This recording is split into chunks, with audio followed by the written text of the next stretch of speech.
안녕하세요. 이번 시간에는 문학 상수시드 3권의 문학이죠. 34번부터 37번 문제 풀어보도록 할 텐데요.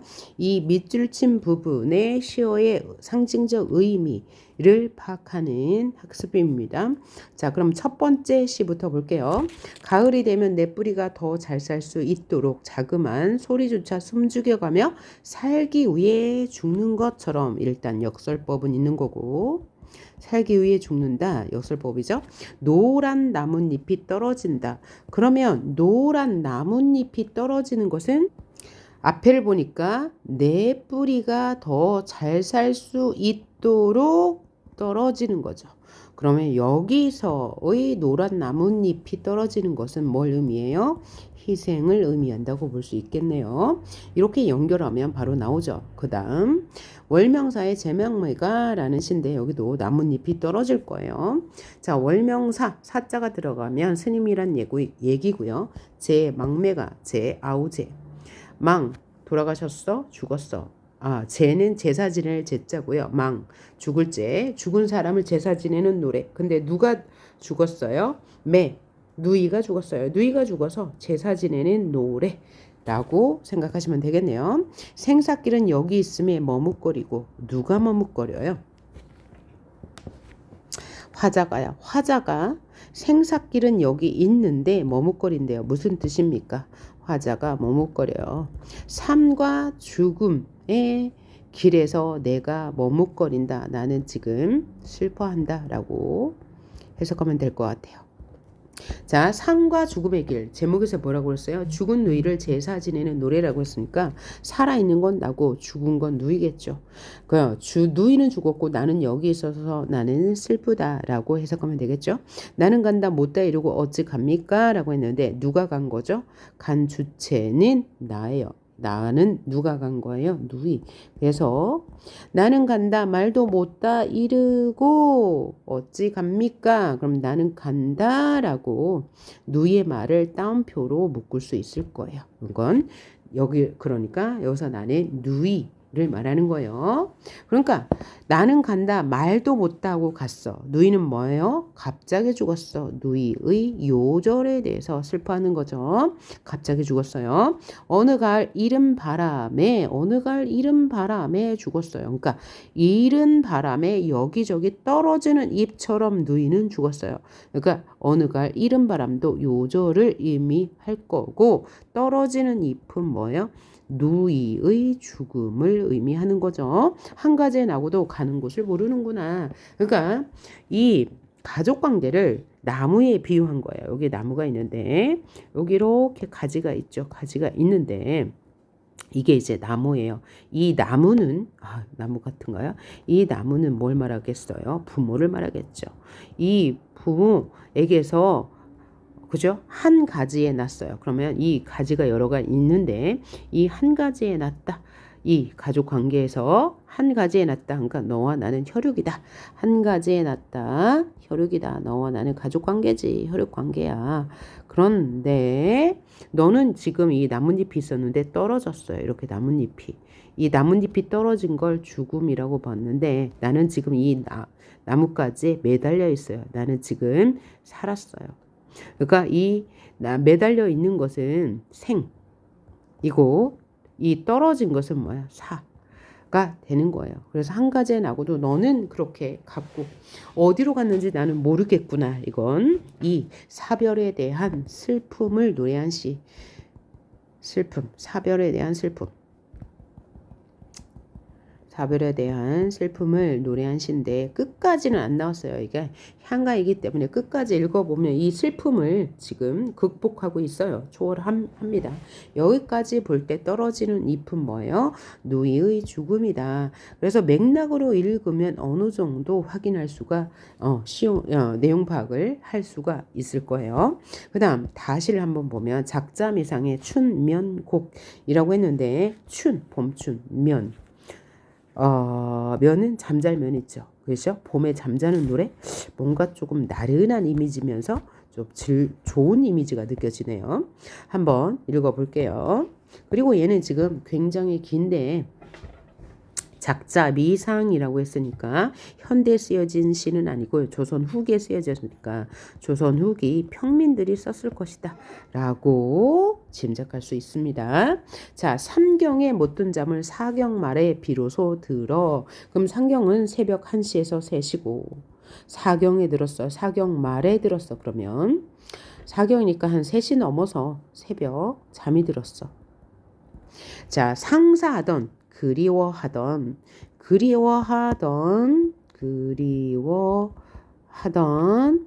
우리 님 꿈에 해우하다 오랜만에 만나다. 일단 만났어요. 꿈에서 님을 만났어. 좋은데요. 꿈 가운데 님을 해우했어. 오랜만에 만나서 좋은데 실은과 한을 못다 이르다는 말하다. 실은과 한은 내가 그동안 너를 보지 못해서 얼마나 걱정이 많았는지 슬픔이 많았는지를 못다 일렀어. 말을 못하고 한바탕 꿈이 흩어진다는 얘기는 뭐예요? 꿈에서 깨었다. 그래서 어와 아득하고 꿈을 생시 삼고 지고 무슨 뜻이요?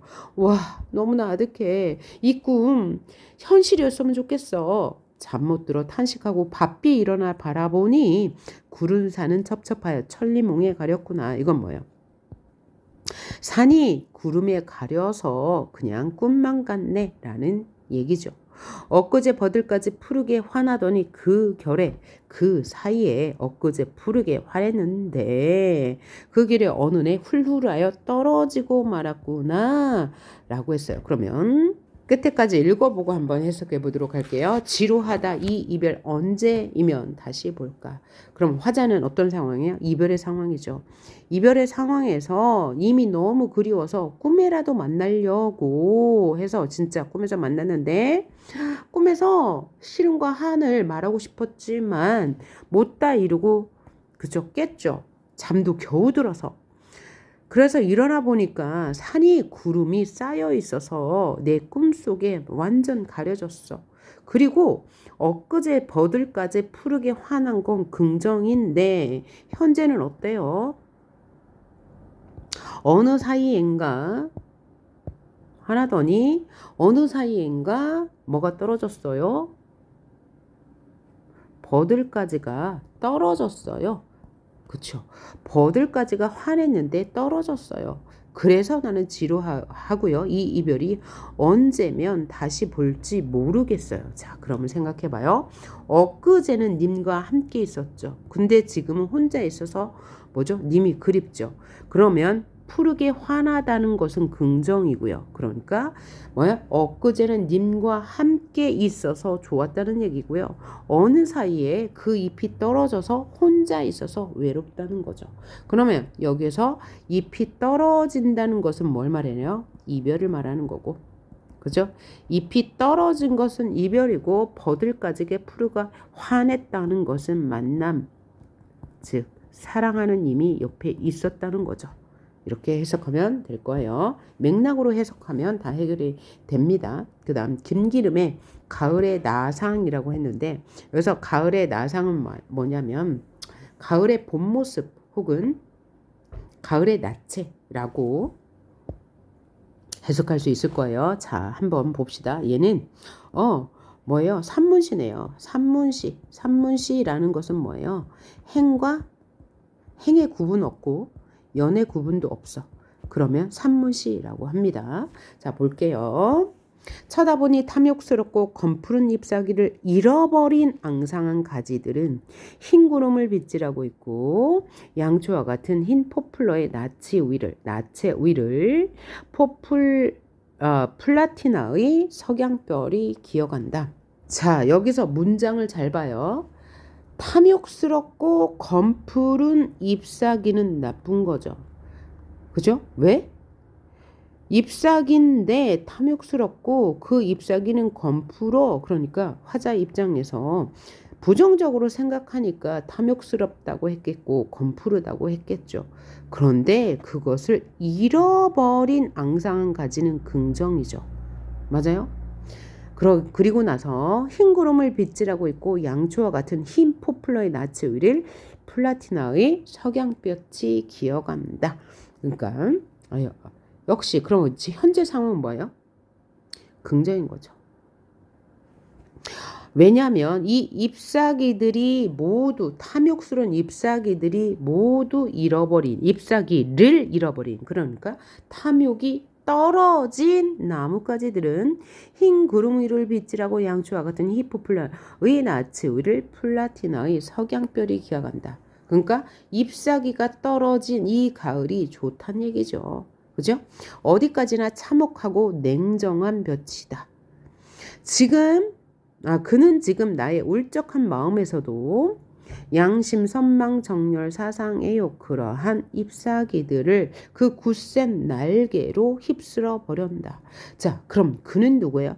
그가 나의 날개를 어떤 날개요? 날에는 이런 잎사귀를 가진 날개예요. 근데 그 잎사귀가 어떤 잎사귀예요? 야심, 선망, 정열, 사상, 애욕 그러한 잎사귀를 휩쓸어 버렸어요. 그럼 그는 누구예요? 냉정한 볕이죠. 오케이? 그럼 이 냉정한 빛을 나는 긍정해요, 부정해요? 긍정해줘. 이 냉정한 빛이 가을에 있는 거고 이 가을이 되어서 이 탐욕스러운 잎사귀들을 모두 쓸어갔죠. 그럼 이것을 그대로 가져오면 지금 나는 그 햇볕이 비추고 있는 상황이죠. 그러면 그 햇볕은 어떤 햇볕인가요? 이런 나무의 잎사귀들을 모두 없애버린 햇볕이니까 여기서도 나의 마음속에는 야심, 선망 이런 것들이 있었는데 그런 잎사귀들 모두 날개로 휩쓸어 갔어. 그럼 이것은 뭐예요? 역시 부정이 되는 거야. 이것들은. 왜? 앞에 있는 문장과 연결하니까. 앞에 있는 문장에서 이 석양빛이 기어가는 냉정한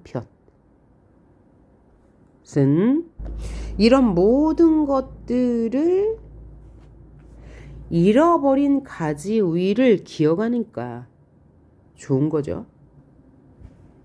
이 맥락과 똑같이 그 냉정한 빛인 나의 마음에 이런 나뭇가지들도 모두 휩쓸어 갔으니까요. 그 다음 여기서 그는 또 누굴 거예요? 이 냉정한 볕은 또한 나의 마음을 찬란하게 장식하고 있던 온갖 색채를 하나둘씩 증발시켜 버렸어. 뭐가? 이 냉정한 볕이, 가을날의 볕이. 그리고 다만 희미한 나의 혼의 나상, 나체만 남겼어. 나는 그러면 혼의 나체만 있으니까 뭔 거예요? 순수한 거죠. 그리고 가을은 거짓이 없다. 그래서 나는 이 가을을 좋아해. 거짓이 없어서. 왜? 이런 것들을 다 휩쓸어 갔으니까요. 이런 잎사귀들을. 그죠? 정직하다. 여름의 위선을 그는 본받지 않는다. 그럼 이것들은 여름에 있는 것들이니까 이런 것들은 다 뭐인 거예요? 위선인 거죠. 얘도 위선인 거예요. 을 본받지 않는다. 사람들은 눈을 속이는 온갖 푸르고 두터운 장식 속에서 살벌성의 자연이 그 추악한 정체를 감추고 안심하고 있던 무성한 잎사귀들을 가을은 지구의 표면에서 주저없이 벗겨버렸다. 그러니까 이 무성한 잎사귀들은 뭐였던 거죠? 사람들 눈을 속이는 온갖 푸르고 두터운 장식이었어요. 그러니까 부정해요. 이런 것들은. 그죠? 그리고 무성한 잎사귀들 가을은 지구의 표면에서 주저없이 벗겨버렸어요. 이런 모든 것들을 빼앗아갔으니까 현재 가을은 긍정이고 여름은 이런 것들이 있는 상태니까 부정인 거죠. 벌과벗은 자연. 그렇다. 생명의 나체가 대지 위에서 떨고 있다. 생명력이 있다는 얘기겠죠. 나는 뱀의 피부와 같이 싸늘한 가을의 감촉을 사랑한다. 이 가을이 좋아. 문여름의 위선. 이런 것들은 다 위선인 거예요. 위선과 미와 유혹의 정체를 폭로하는 가을의 진리처럼 굳세게 나의 마음을 때리는 것은 없다. 그래서 얘네들은 선망, 나열, 얘네들은 다 뭐예요? 위선이고요. 유혹이었던 거죠. 그러면 밑줄 친 부분 검푸른 잎사귀를